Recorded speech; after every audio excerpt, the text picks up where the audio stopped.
Olá, querido amigo, querida amiga da complexidade. Eu sou o professor Wilson e nesse vídeo nós falaremos sobre Sócrates, aquele que é considerado como o pai, o patrono da filosofia. Abordaremos um pouco sobre a sua vida, sobre o seu legado, como os seus ensinamentos chegaram até nós.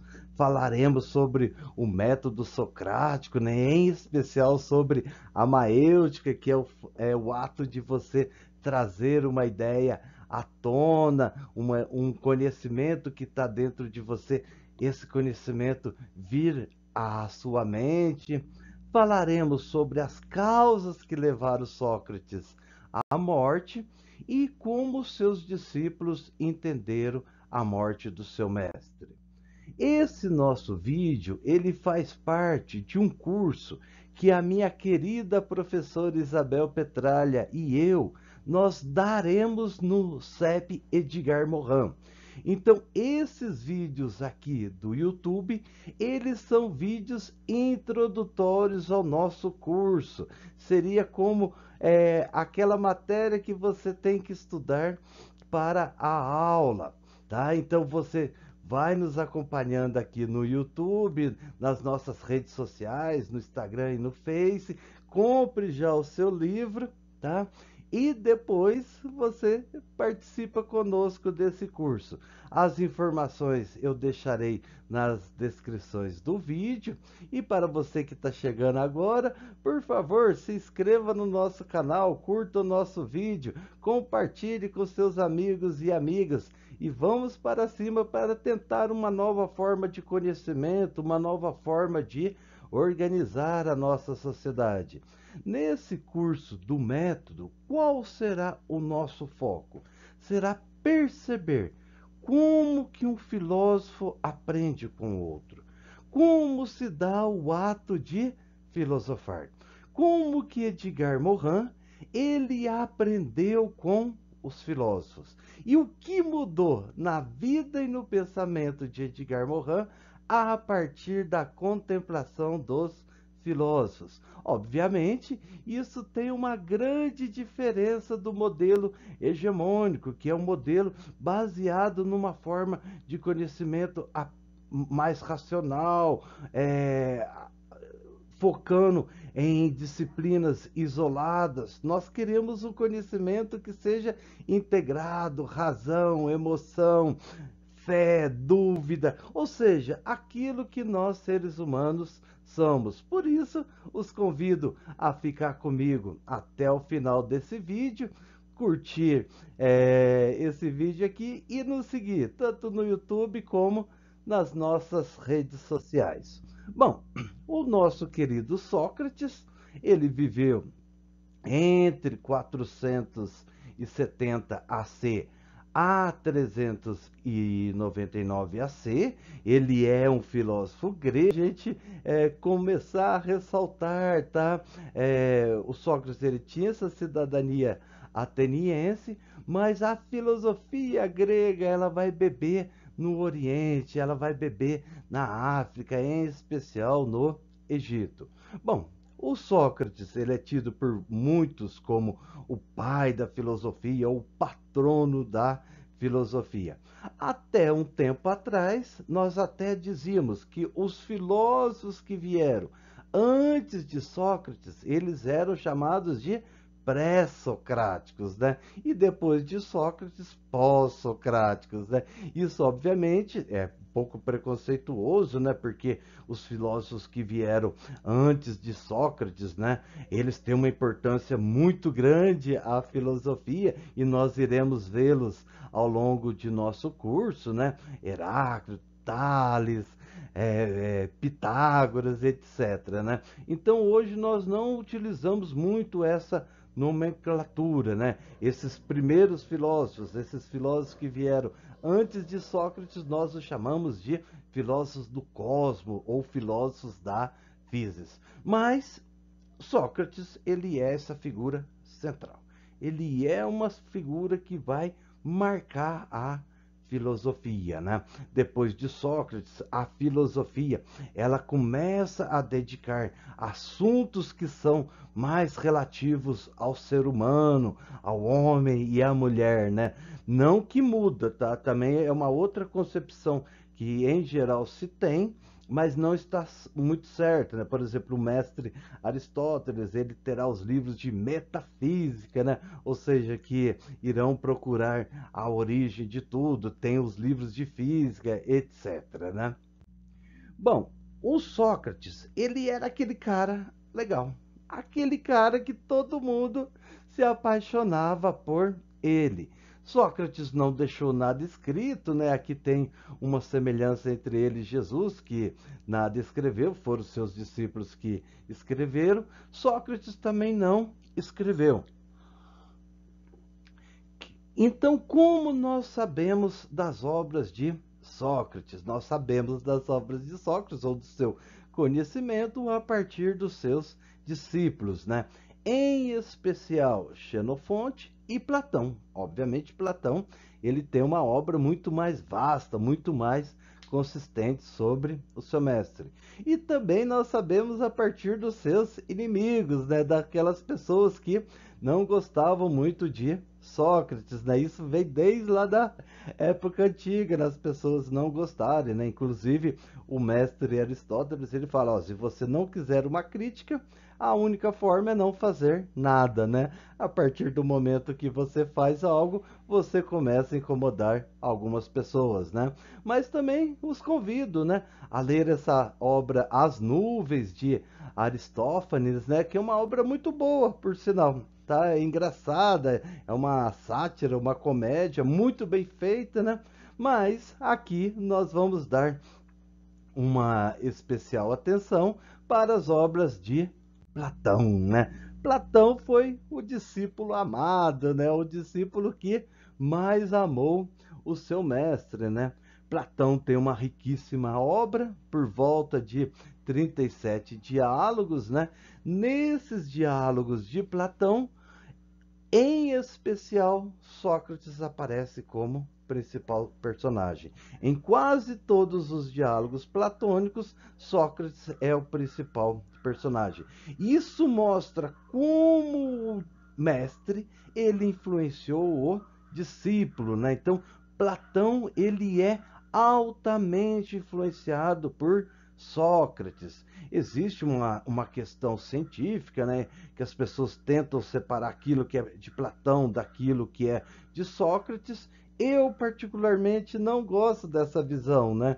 Eu acho que é Sócrates de Platão, né? Como que Sócrates ele mexeu em Platão, né? Todos nós temos, né, esses nossos mestres, essas nossas mestras que ao longo da vida nós trouxemos para nós, né? Eles marcaram o nosso coração, o nosso modo de pensar, o nosso modo de agir, né? Além desses 37 diálogos, tem alguns outros, né? Que tem dúvida se foi Platão mesmo que o escreveu, né? Como o diálogo de Alcebiades, do filósofo, etc, né? Bom, o Sócrates, ele era um cara assim que, como eu disse, ele chamava a atenção por onde ele passava, né? Ele era aquele cara que as pessoas gostavam de estar perto dele, né? Tanto pelo seu ensinamento como a sua presença, né? O Sócrates, ele ensinava na ágora ou na praça pública grega. Para quem? Para quem quisesse ouvir. Tá? Então, isso do Sócrates, ele ensinar na praça pública, já mostra uma diferença entre Sócrates e um outro grupo de professores, os chamados sofistas, né? Que eram aqueles professores que cobravam caro por suas aulas, ensinavam apenas uma pequena elite da sociedade grega. Sócrates não, ele não cobrava, estava lá, quem quisesse aprender, quem quisesse dialogar com Sócrates, poderia conversar com o nosso mestre.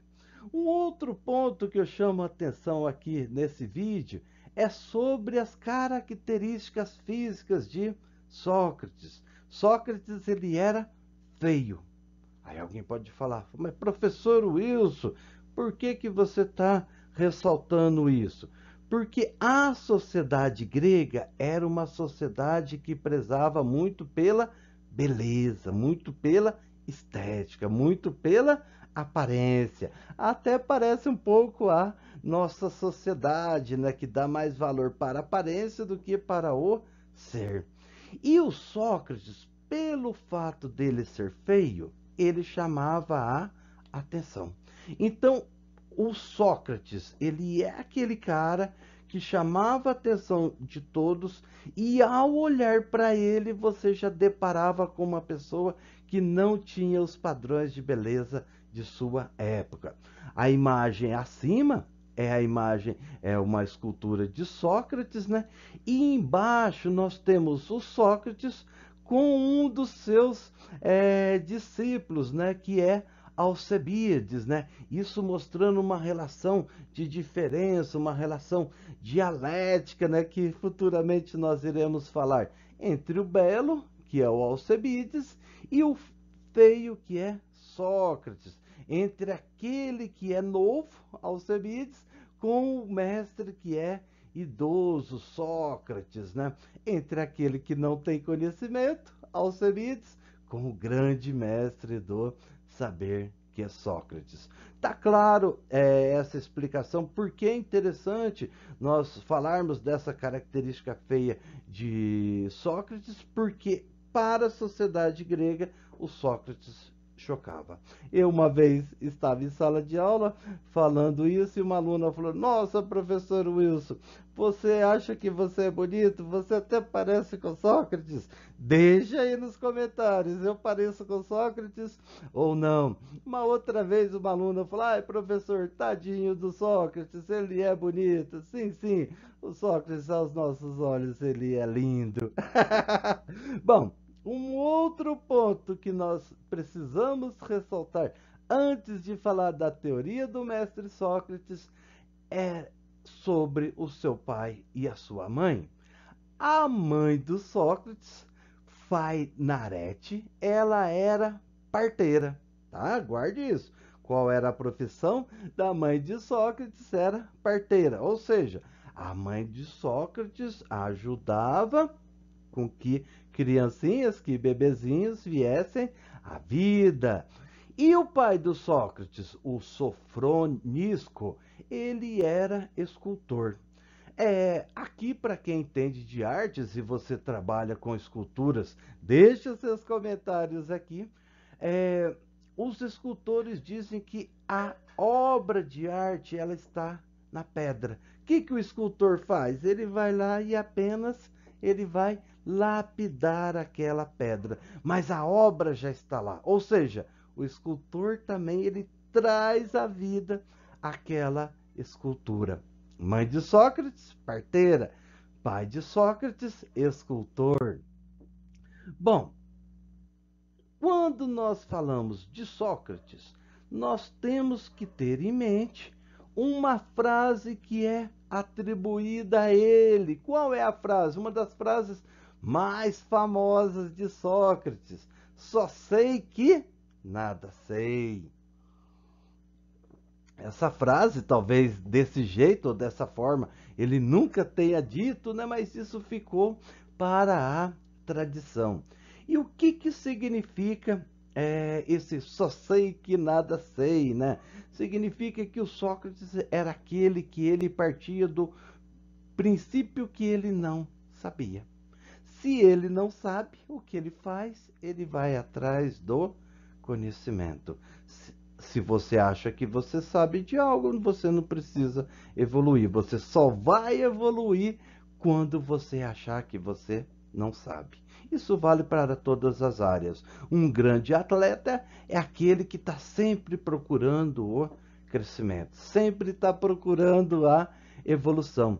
Então vamos ler aqui um pedacinho de Sócrates em sua Apologia, o livro Apologia de Sócrates, ou Defesa de Sócrates, né? Mostra o Sócrates se defendendo lá nos tribunais gregos, né? Das acusações que pesaram contra ele. Bom, vamos lá ver o que Sócrates fala. Então, pus-me a considerar.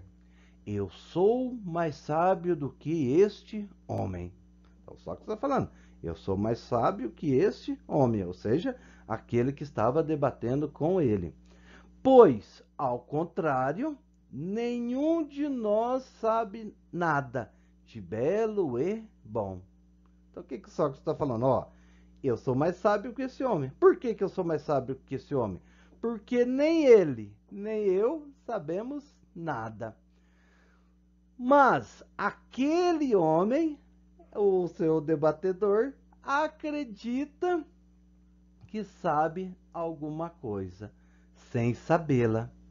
Enquanto eu, Sócrates, como não sei nada. Então, por que o Sócrates ele era tido como aquele que sabia? Olha o paradoxo. O Sócrates ele era considerado um dos maiores sábios de sua época, justamente porque ele admitia a sua ignorância. O processo de conhecimento filosófico ele tem que desenvolver isso em cada um de nós. Ao ler um texto filosófico, ao fazer uma reflexão filosófica, nós temos que partir desse princípio. Só sei que nada sei. Por quê? Porque se a gente achar que sabe, nós não buscamos conhecer. E haja vista os problemas que nós temos nesse nosso mundo atual, como também havia vários problemas no mundo grego, né? Se o mundo fosse perfeito, obviamente o conhecimento estaria certo, né? Mas não, nós precisamos melhorar a forma de conhecer, de conceber e agir nesse mundo. Qual é o primeiro ensinamento de Sócrates? Só sei que nada sei. Em geral, as pessoas acreditam saber. O Sócrates partir desse princípio. Eu não sei. Tá? No nosso vídeo passado, nós falamos um pouquinho sobre Heidegger, né?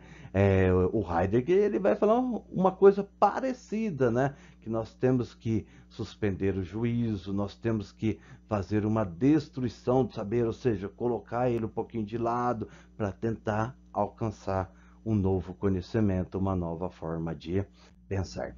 Bom, e o que consistia esse método socrático, né? Qual era a profissão da mãe do Sócrates? Está lembrado? Comenta aí se está lembrado. A mãe do Sócrates era uma parteira, ou seja, aquela que ajudava com que o bebê ele viesse à vida. Então, quando se fala em maêutica, nós temos que lembrar da sua mãe, parteira, tá? Esse nome maêutica vem da deusa Maia, que é a deusa do parto, né? Aqui na foto ao lado, acho que aqui, né? Bom, nessa foto ao lado, aqui, nessa foto ao lado, nós temos a deusa Maia conversando com seu filho, o Hermes, né? Que é o mensageiro, né? Então a deusa Maia era a deusa do parto, por isso veio a palavra maêutica, né? Essa deusa também ela é tida em especial na Europa, né? Depois que o helenismo, ou seja, a cultura grega, ela chegou à Europa como a deusa da fertilidade, a deusa da energia vital, né? A deusa da época da estação das chuvas. Inclusive, tá? O mês de maio se acredita, né? Que é por causa da nossa deusa Maia, né? É uma deusa muito importante para a nossa sociedade, né? Bom, lembrando que na Europa, ou seja,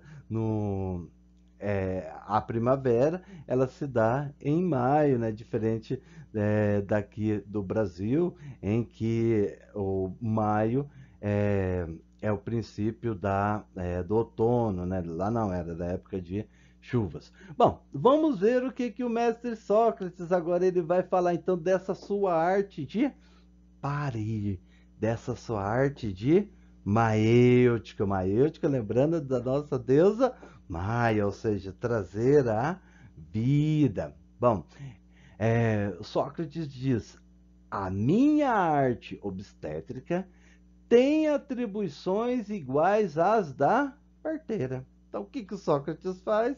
O Sócrates ele vai ser um parteiro, mas o parteiro do quê? De ideias, de acompanhar as almas em seu trabalho de parto.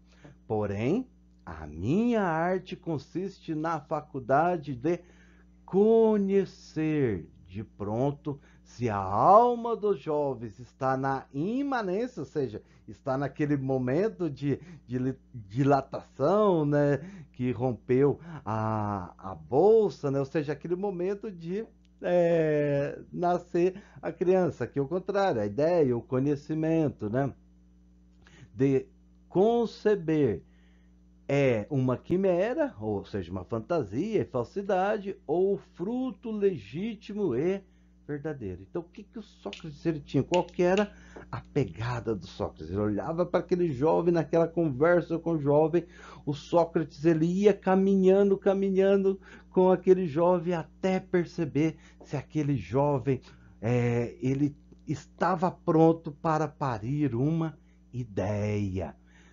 Aí, continuando segundo Sócrates, sem nunca apresentar opinião pessoal sobre nenhum assunto.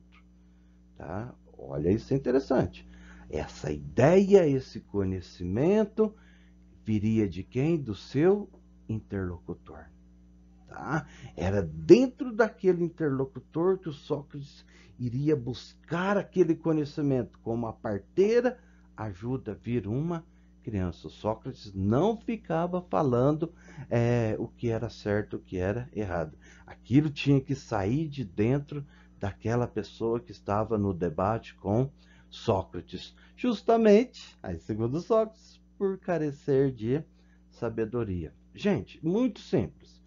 Quem que está grávido? É a mãe, ou grávida, melhor dizendo, é a mãe ou a parteira? Claro que é a mãe que vai ter o bebê. Qual que era, qual que é a função da parteira? É fazer com que esse bebê, que a mãe está grávida, venha à vida. Qual que era a função do Sócrates? Fazer com que esse conhecimento, que não era do Sócrates, era de quem? Daquele que estava debatendo com Sócrates, que esse conhecimento viesse à vida. Tá? Então, por isso, Sócrates ele é o parteiro do conhecimento. Bom, dentro desse método socrático, nós podemos dividi-lo em dois momentos, né? O primeiro, ironia, né? Que vem do verbo eiren, tá? Do grego, que significa também pergunta, né? De onde veio a palavra perguntar, né? Então, esse método ele consistia o seguinte: no primeiro momento, Sócrates começava a fazer uma série de perguntas ao seu discípulo. Para quê? Para que o seu discípulo ele se tocasse que aquilo que ele acreditava ser verdade, na verdade não era. Aquilo que ele acreditava ser verdade era um conhecimento das sombras, onde nós iremos falar sobre sombras de conhecimento no nosso curso dos meus filósofos, junto com a mestra Isabel Petralha, tá, gente? Ó, você que tá até aí, já vai se inscrevendo nesse canal, vai curtindo o vídeo para ter mais informações desse nosso curso que será um show, né? Então, primeiro momento, ironia. O mestre Sócrates fazia várias perguntas para a pessoa se tocasse que ela estava errada. Por quê? Porque olha só, você só vai buscar o conhecimento quando você entender que só sei que nada sei. Porque se você achar que você sabe, você não vai crescer no conhecimento. Se você acha que você é a pessoa melhor da face da terra, né? A mais boazinha, a mais linda, a mais perfeita, obviamente você nunca procurará evoluir, né? Você só irá evoluir quando você se tocar que você precisa crescer, seja em atitude, seja em personalidade, seja no conhecimento. Então, primeiro momento, ironia. O que Sócrates fazia? Fazia com que o seu discípulo percebesse que estava errado. Segundo momento, maêutica. Nós já falamos. O que é maêutica?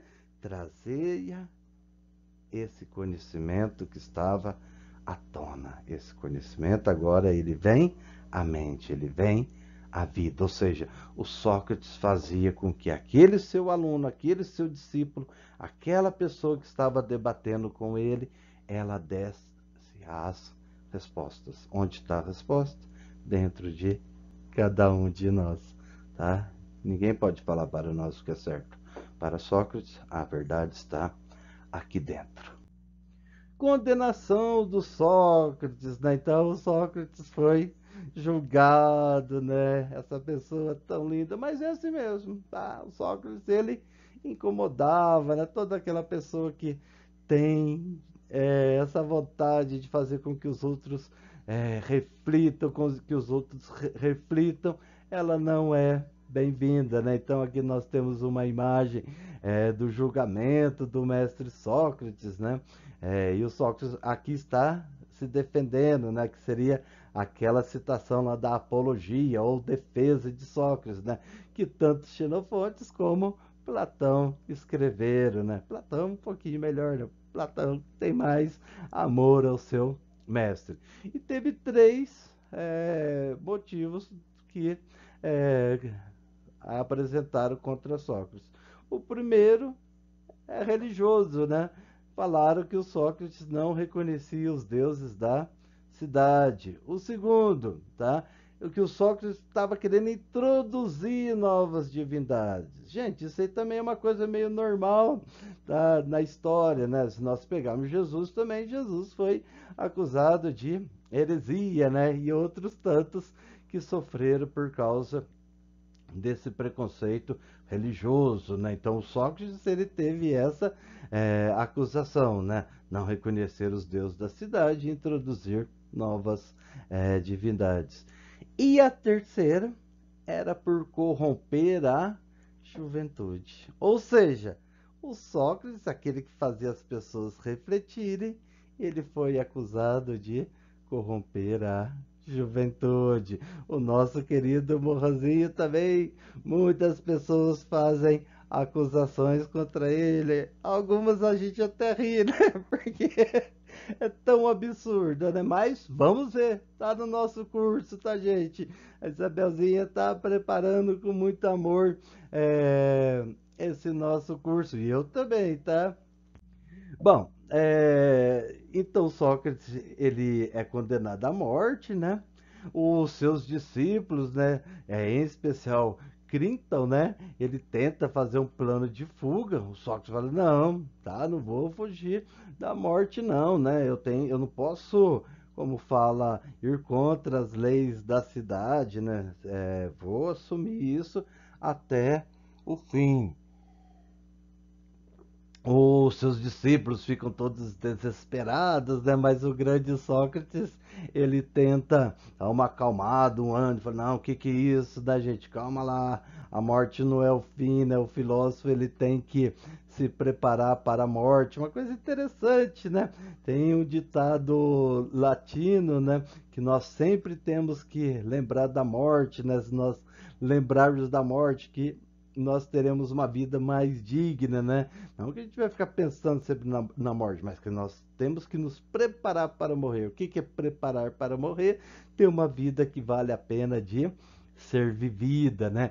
Então, o Sócrates ele vai falar para o Crinton, né, para ele matar um galo, né, e oferecê-lo ao deus Asclépio, né, que era o deus da cura e da medicina, né, e fala, gente, vamos ficar calma aí, bom, e depois Sócrates ele toma a cicuta, né, que é um veneno e morre, né? Obviamente, Sócrates ao morrer, né, seus discípulos ficam todos atordoados, né, com a despedida do mestre, né?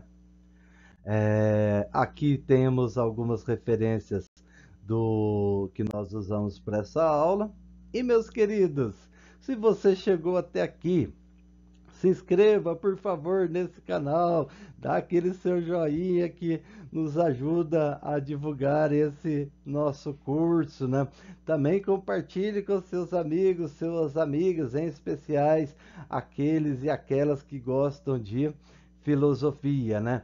Esse curso, Meus Filósofos, né, será dado por mim e pela nossa querida e amada mestra Isabel Petralha. Às quartas-feiras, iniciará dia 8/5, tá? E irá até o dia 26/6 na nossa plataforma do CEP Edgar Morin. Um grande beijo, um grande abraço. Até o nosso próximo vídeo, em que falaremos de um outro filósofo que o Morin cita aqui no livro. Dessa vez nós falaremos sobre o grande escritor Dostoiévski.